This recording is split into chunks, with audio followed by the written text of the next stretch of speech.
ये बातें अनुभव से आती हैं, किताबें पढ़ के नहीं आएंगी, नहीं आएगी। मतलब मैं आपको भविष्यवाणी बता रहा हूं, अगर आप लोगों के जीवन में भी हद से ज्यादा लोभ है और आप बेइंतहा मोहब्बत करते हैं बाबा से, अगर ये दो कंडीशंस फुलफिल कर रहे हैं आप, तो आपके जीवन में ये हथकड़ी और ये सलाखें आ जाएंगी, आज नहीं तो कल।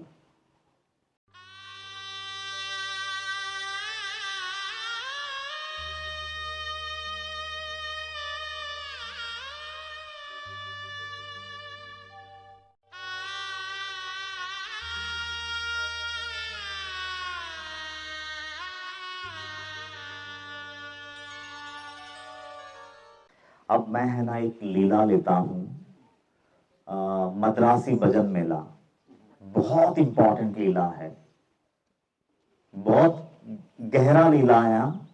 शायद मेरे बोलने के बाद ज्यादा साफ हो जाए। देखिए, एक मद्रास से एक भजन मेला आता है। एक पुरुष है, 3 स्त्रियां हैं। पुरुष, उनकी बीवी, उनकी साली और उनकी बेटी, ये 4 लोग असल में मद्रास से निकलते हैं काशी जाने के लिए। लेकिन बीच में कानों में ये बात पड़ती है कि शिरडी में एक औलिया रहते हैं, वो खूब पैसे बांटते हैं। मैंने बताया ना, वो जो समय था सुबह का पैसा बांटने का, वो इतना प्रचलित हो चुका था कि मध्य देश को हिला के रख दिया, मतलब मद्रास को। तो कितना दान देते होंगे उस जमाने में, आप अंदाजा लगाइए कि पूरा मद्रास तक वो बात फैल चुकी थी। इसलिए आज भी मतलब हमारे साउथ के लोग बहुत ज्यादा आते हैं।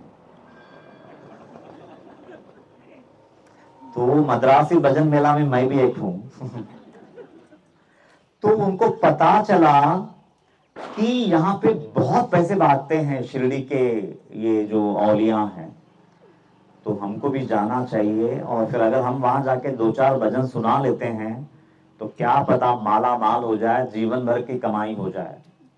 ये भावना लेकर के वो चारों शिरडी आते हैं। वो चारों में से वो जो पुरुष है, उनकी जो बीवी है, वो एक जमाने में राम की भक्ति में इतनी चूर रहती हैं कि उनको समय समय पे वो औरत को राम जी का साक्षात दर्शन होते रहे।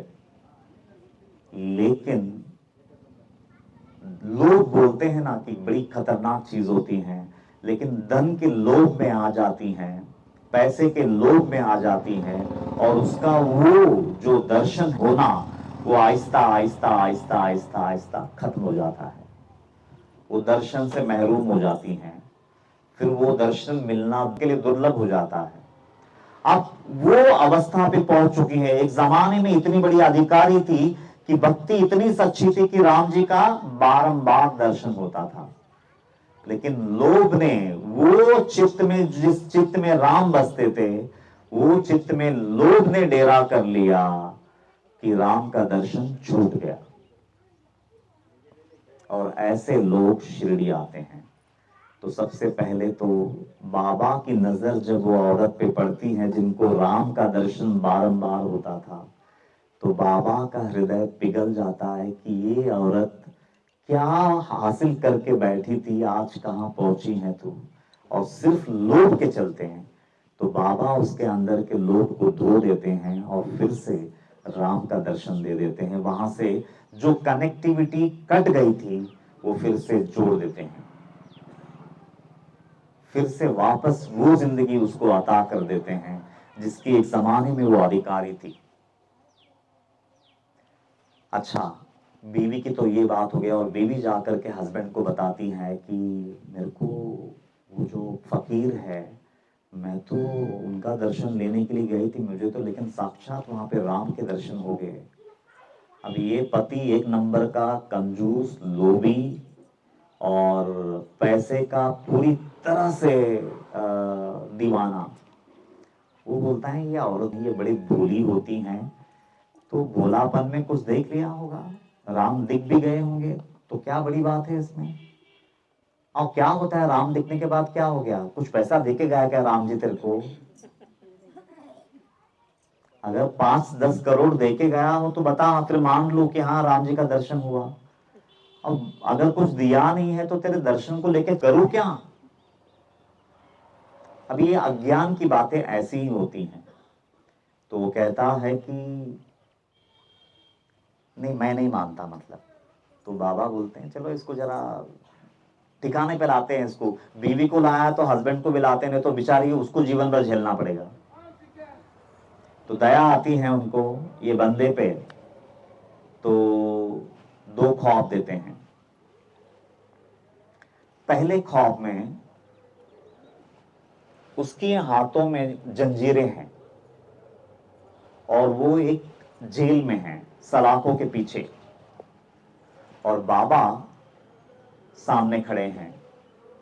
तो हाथों से बंधा हुआ वो मद्रासी बाबा की तरफ देखता है और रोते रोते कहता है कि बाबा ये क्या मेरी दशा बन गई है, किस कर्म का फल भोग रहा हूं? तो बाबा बोलते नहीं, लेकिन जो कर्म किया है वो तो उसका फल तो भोगना पड़ेगा। बोलते इस जन्म में तो मैंने ऐसा कोई कुकर्म नहीं किया है जिसके चलते मैं ये भोग रहा हूं। तो बाबा बोलते हैं अगर इस जन्म में नहीं किया है तो पिछले जन्म में किया होगा। तो फिर बोलता है कि बाबा मैं नहीं जानता कि पिछले जन्म में मैंने क्या किया है।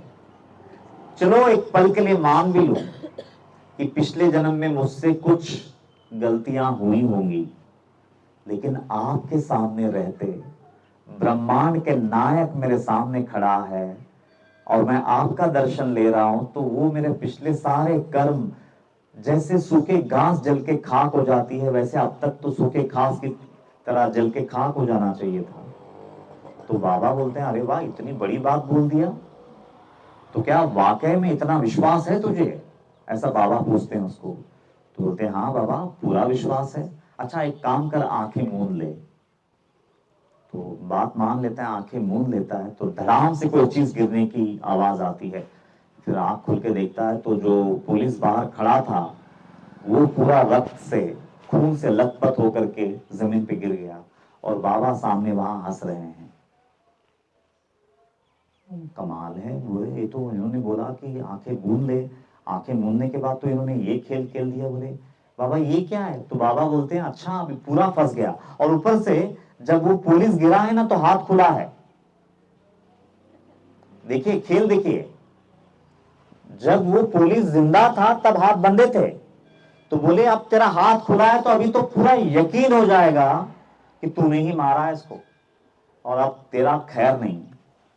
तो वो बंदा बोलता है अरे बाबा मैं आपका पूरा शरणागत हूं और मेरे को अभी इस मुसीबत से आपके सिवा और कोई नहीं बचा सकता, करके बिछ जाता है। अब बाबा बोलते हैं अच्छा ठीक है अब वापस आंखें मूंद ले। तो आंखें फिर से मूंद लेता है। अब बाबा बोलते हैं अब आंखें खोल। तो ना वो सलाखें हैं जेल की, ना वो हथकड़ी है, वो पूरी तरह से दोनों से मुक्त होकर के बाबा के सामने खड़ा है। और बाबा उससे एक सवाल पूछते हैं कि तेरे पहले के नमस्कार में जो तू आया था, मतलब मद्रास से मेरी ख्याति सुन करके आया था, और जो तू डेली आकर के मेरे को वंदन करता था, बाबा मियालो, उसमें और अभी जो नमस्कार कर रहा है उसमें क्या अंतर है? बाबा सवाल पूछ रहे हैं उससे। और वो बंदा कहता है कि बाबा जमीन आसमान का अंतर है। देखो हाँ फर्क ला दिया बाबा ने। बोलते हैं जमीन आसमान का अंतर है। पहले तो मैं आपको केवल और केवल ये फकीर बहुत पैसे बांटता है वो लोभ लेकर के मैं आता था और आपके सामने बिचता था, लेकिन अब तो मैं आपको संपूर्ण परमात्मा मान करके मैंने अपने आप को न्यौछावर कर दिया है। तो ये कहानी है। अच्छा अब लेकिन इसकी गहराई क्या है? सबसे पहले देखिए हाथें बंधी हुई हैं। अब जिसकी हाथें बंधी हुई हैं उसको सलाखों की जरूरत क्या है? उसको कहीं पे भी फेंक दो वो क्या कर पाएगा? कुछ नहीं कर पाएगा। लेकिन फिर भी सलाखें हैं। तो कहते हैं अज्ञान जो है वो दो तरह का होता है, एक अविद्या और एक माया। अविद्योपाधि जीव, मायोपाधि शिव, अध्याय 27 आया पढ़ा होगा। अविद्या का उपाधि जो मेरे अंदर है उसको जीव कहते हैं, और माया का उपाधि जो है वो शिव होता है। तो वो जो जंजीरों से बंधा है वो अविद्या है, और सलाखें जो है वो माया है। और ये जो अविद्या है ये व्यष्टिगत अज्ञान है, और माया जो है वो समष्टिगत अज्ञान है। अभी मैं ना इसमें ज्यादा नहीं जाऊंगा, क्योंकि फिर मेरे को पूरा 50वां अध्याय लेके आना पड़ेगा। मैं समझता हूं आप लोगों को ये पूरी तरह से क्लैरिटी नहीं होगी, क्योंकि फिर मेरे को ये दो शब्द बताने के लिए मेरे को पूरा 50वां अध्याय आपके सामने रखना पड़ेगा। लेकिन फिलहाल थोड़ी देर के लिए आप इतना मान लीजिए, व्यष्टिगत अज्ञान जो है उसको अविद्या कहते हैं, और पूरे समष्टि का जो अज्ञान है उसको माया कहते हैं। फिलहाल आप इतना समझ लीजिए। तो वो दोनों से बाबा उसको छुड़ा देते हैं और बाहर लेके आते हैं। अब देखिए ये लीला की गहराई क्या है। एक आदमी है दुनिया भर का लोभ लेकर के बाबा के दरबार में पहुंचा है, और बाबा को अभी उसका अंदर से वो लोभ निकालना है। तो बाबा ये लीला के माध्यम से ये बता रहे हैं, मैं उसके जीवन में कुछ ऐसा संकट पहला पैदा कर देता हूं कि उसका पूरा ध्यान वो संकट पे आ जाए, पैसे और भूख ये दोनों गिर जाए और उसका पूरा ध्यान वो संकट पे आ जाए, तो वो जंजीरों से मैं बांध देता हूं उसको। वो हिले नहीं डुले नहीं, ऐसी उसकी अवस्था कर देता हूं, पर कटा परिंदा बना देता हूं, इतना तकलीफ से भर देता हूं कि उसका पूरा ध्यान वो तकलीफ पे चला जाएगा। पैसा और भोग भोगने की वृत्ति अपने आप उड़ जाएगी। अभी आप मुझे बताइए, बुखार हो गया है आपको 102 103, और घर में स्वादिष्ट व्यंजन बने हैं, खा पाएंगी? आप चाह करके भी नहीं खा पाएंगी। आपके सामने ताट भी रख देना, नहीं खा पाएंगे। लेकिन अगर आप स्वस्थ हैं तो 4 निवाला ज्यादा जाएगा। बस यही बात है। तो वहां पे इतनी तकलीफ में डाल देते हैं कि पूरा ध्यान वो तकलीफ पे जाता है। फिर पैसा कमाना, भोग भोगना अपने आप गिरने लगता है। ये अनुभव है, ये बातें अनुभव से आती हैं, किताबें पढ़ के नहीं आएगी, नहीं आएगी। मतलब मैं आपको भविष्यवाणी बता रहा हूं, अगर आप लोगों के जीवन में भी हद से ज्यादा लोभ है और आप बेइंतहा मोहब्बत करते हैं बाबा से, अगर ये दो कंडीशंस फुलफिल कर रहे हैं आप, तो आपके जीवन में ये हथकड़ी और ये सलाखें आ जाएंगी, आज नहीं तो कल। क्योंकि दूसरा कोई तरीका नहीं है वो भोग वृत्ति को खत्म करने का, वो लालसा को मारने का। तो इतनी तकलीफें दे देते हैं कि पूरा ध्यान जो है वो तकलीफों पे चला जाता है। पैसा कमाना, भोग भोगना, इसके लिए फुर्सत ही नहीं है। अच्छा, अभी उतना हो गया तो बाबा बोलते हैं आंखें मूंद ले, लेकिन पुलिस धड़ाम से गिर गया। तो बाबा को पता चलता है कि इसको है ना, इतना बोलने के बाद, इतना तकलीफ देने के बाद भी अभी भी इसका ध्यान इस तरफ नहीं आ रहा है। तो थोड़ा डिग्री बढ़ा देते हैं, थोड़ा डिग्री और बढ़ा देते हैं, तो पुलिस को ही गिरा दिया। मतलब इतना परेशानी कि मर्डर केस आ जाएगा अभी। मतलब कुछ लोगों को वो लोभ से निकालने के लिए इतना खतरनाक यातना दे करके ही सही, लेकिन निकालते हैं। और देखिए ये दो खौफ दे करके, मतलब इतनी तकलीफें दे करके, मतलब वो डिग्री और बढ़ा दिया वो पुलिस को मार के। और वहां पे पुलिस को मारने का एक और अर्थ ये भी है कि वहां पे पुलिस यानी हमारा सारा सार बुद्धि बुद्धि भी गिर जाती है जब पूर्णता को पहुंचना होता है, तो बुद्धि को भी गिरना होता है। वो भी एक उसका अलग डायमेंशन है, फिर से 50वां अध्याय पे आना पड़ेगा, लेकिन मैं उसमें नहीं जा रहा हूं। मैं लोभ के ऊपर जो उसको जितना सिंप्लीफाई मैं आपको कर सकूं मैं वो बता रहा हूं कि तकलीफ को और बढ़ा देते हैं और हमको हमारी लोभ वृत्ति से, जो पैसे का लोभ, कंफर्ट्स का लोभ, एंजॉयमेंट्स का लोभ, ये जो भोग वृत्ति का लोभ, ये जो है, अगर बाबा को निकालना है तो बाबा के पास दूसरा कोई विकल्प नहीं है। बाबा का तरीका ये है कि इतनी परेशानियां बढ़ा दो, लेकिन ना उसके लिए ये हर किसी के साथ नहीं करेंगे। आप पहले ध्यान से सुनना, ये किसके साथ करते हैं मैं वो भी बता देता हूं। जो बाबा की निष्काम भक्ति करना चाहता है लेकिन सकामता छूट नहीं रही है। चाहने में और सकामता छूटने में बहुत अंतर है। तो लेकिन चाहता तो है कि मैं निष्काम भक्ति करूं, लेकिन सकामता छूट नहीं रही है, तो ऐसे व्यक्ति के जीवन में ये लीला घटित होती है। तो अगर यहां पे ये लीला से अगर कोई गुजर रहा हो तो मैं क्या कह रहा हूं बखूबी जानता होगा, क्योंकि ये पढ़ के नहीं आता, ये अनुभव से गुजरना होता है। किताबें पढ़ के बताने वाली बातें नहीं है, दिस इज एक्सपीरियंस। अच्छा, इतना परेशानी में डाला लेकिन अभी भी इसका लोभ नहीं गिर रहा है, चलो थोड़ा डिग्री बढ़ा देते हैं, और थोड़ा बढ़ा देते हैं, और थोड़ा बढ़ा देते हैं, और इतनी बढ़ा दो कि इसको पता तक न चले कि वो लोभ कब गिर गया। और बाबा बखूबी जानते हैं कि कौन सी वृत्ति, अगर काम वासना बहुत ज्यादा है तो उसको कैसे निकालते हैं, वो भी है साइंस और चरित्र में।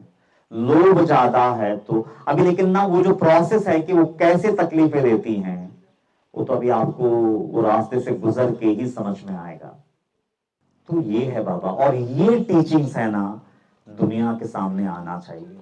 ये रियल बाबा है, ये ओरिजिनल बाबा है, ये साइंस सच्चरित्र वाले बाबा हैं, मूर्ति वाले बाबा नहीं है, ये रोशनी है।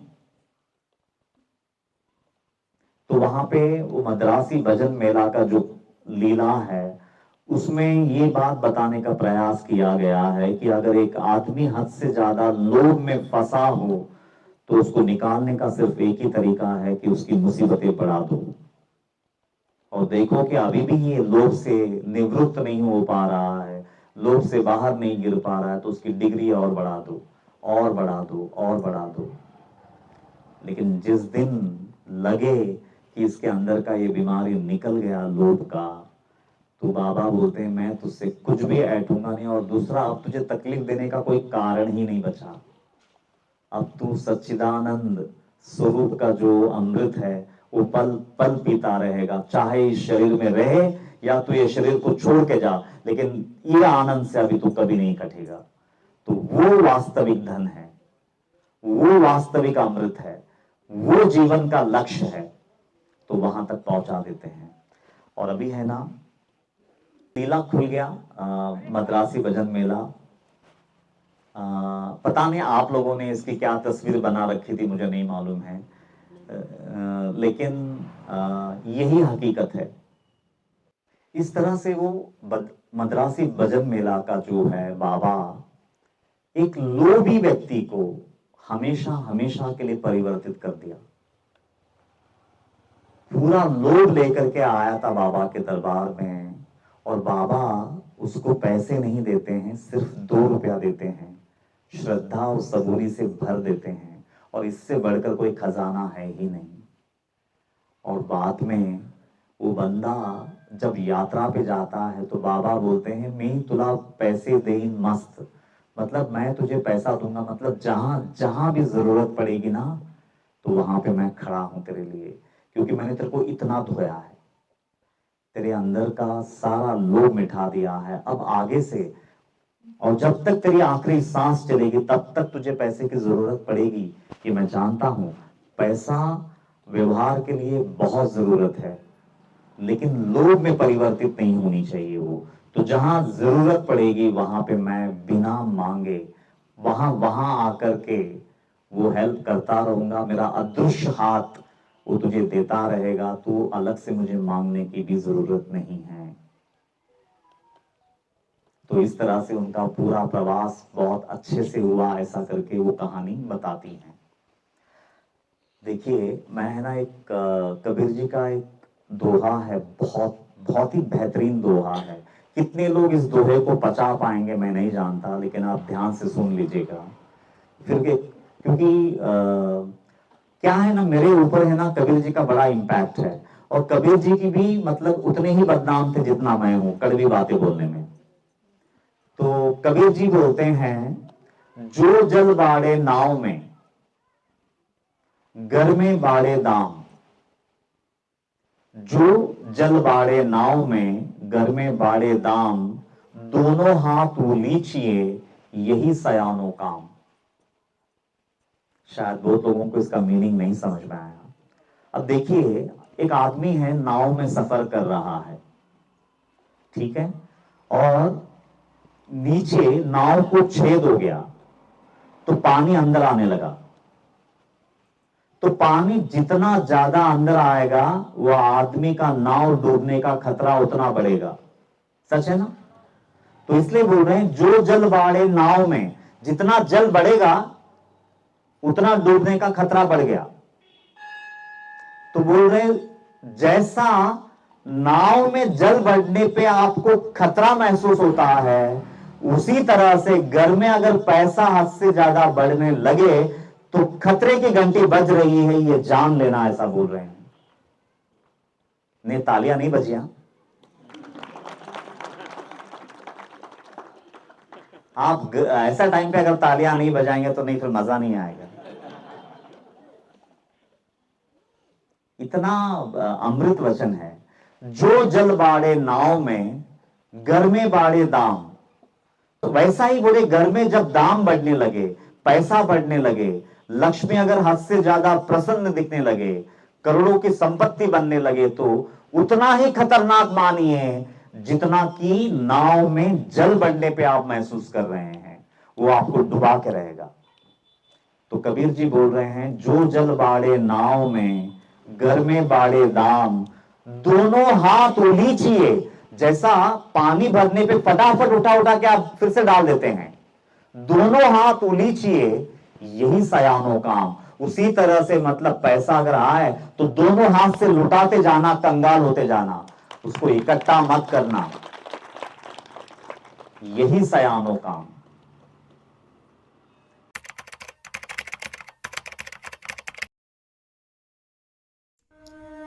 मनोहारिणी शापताप निवारिणी, अज्ञान नाशिनी मोक्षदायिनी, परम कल्याणकारिणी, सच्चित आनंद प्रदायिनी, अनंत कोटि साई नाथों की जननी, साक्षात साई स्वरूपिणी, ग्रंथराज श्री साई सच्चरित दिव्य ग्रंथ की जय।